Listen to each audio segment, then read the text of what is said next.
I want to talk about Blackstone this morning because the private equity giant out with fourth quarter results impressive. The company reporting earnings and revenue above analyst expectations, helped by solid investment returns in private equity, also in the credit and hedge fund business. Some questions, though, about the real estate business. And, of course, we want to talk about infrastructure real estate and the spending on data centers, given all the questions about DeepSeek and its impact on all this. I want to bring in Jon Gray. He's the president and chief operating officer of the Blackstone Group. Good morning to you. Before we get into the whole data center question of the moment, let's just walk through the last quarter here because you did put up good numbers. The stock, by the way, up about 2% on the back of this earnings report this morning, Jon. Good morning, Andrew. Great to be with you as always. It was a heck of a quarter for us, one of the best in our 40-year history. Earnings, distributable earnings up 56%, as you noted. The key drivers of our business, fundraising, investing, realization, were all at the highest levels in 2.5 years. We're very pleased with that. But what's really exciting here is the sea change we're seeing in terms of the openness from investors towards alternatives, towards private assets. And you see that in a couple of places. One is with individual investors, our private wealth area. We saw an 80% increase in terms of fundraising in 2024 through that channel. January was the best month we had there since May of 22. The other big area is private credit for institutions, for insurance companies and individuals.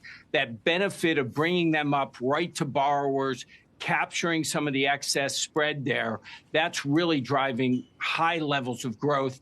Our credit area in real estate and corporate credit has grown from $176 billion 4 years ago to $450 billion today, and it looks very bright as we go forward. So a great quarter, but this change in attitude towards alternatives is the thing that has us most excited.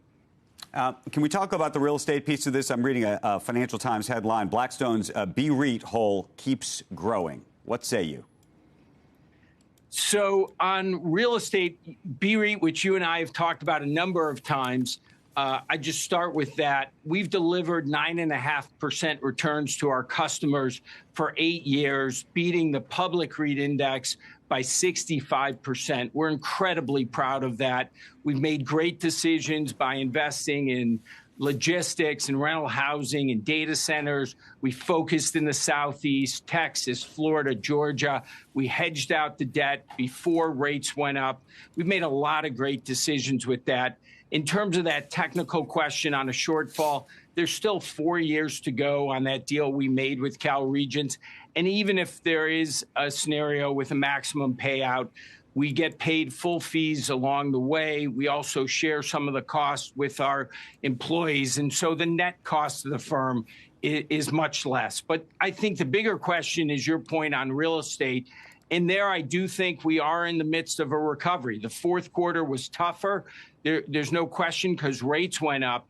But as you look forward now, the thing that gives us confidence is the way the conditions are coming together. The economy's growing strongly. That's helpful for demand and absorption. New supply is down by 2/3 in areas like logistics and rental housing. And we're seeing the cost of capital come down. Borrowing costs have gone from 9% to 6%. CMBS market's much stronger. So I'd say the slope of the recovery gets impacted a little bit near term by rates, but the direction of travel is clear, and that's why you've seen us really accelerate our investing in real estate.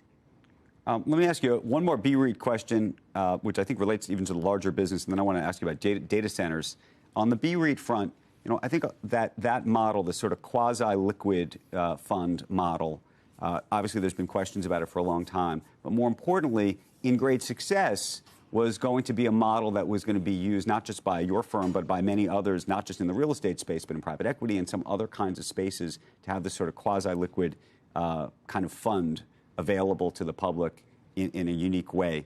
How do you think about its success, or maybe I should say challenges, in terms of your ability and other firms that are trying to be fast followers of yours to develop similar kinds of funds, and whether you think that they will or they won't going forward? Well, we see BREIT and its structure as a tremendous success. If you look at what happened to BREIT, it's managed today now in the last almost year to pay out 100% of requests. Over its 8-year lifetime, it's done that 85% of the time. And during the little over a year where there was more of a challenge, the semi-liquid structure worked. We paid the money out to our customers. They got substantially all of it in just a few months. And so we designed and described these products to our customers as semi-liquid. You are trading away a little bit of liquidity for higher returns. And back to my earlier point, we generated a 65% premium in returns. And so our customers are happy. And the proof of that is when you look at our new products. We had a new product launch here in January, and 90% of the financial advisors who invested in it had invested in one of our other products, the vast majority in BREIT, and more than 50% of the financial advisors had invested in our 4 flagship products here in the United States. Right. So the customers recognize this work, but it's very important that the people who operate these structures have the right liquidity, the right valuation process, and do a great job investing. And I think if we do this, this is going to grow quite a bit.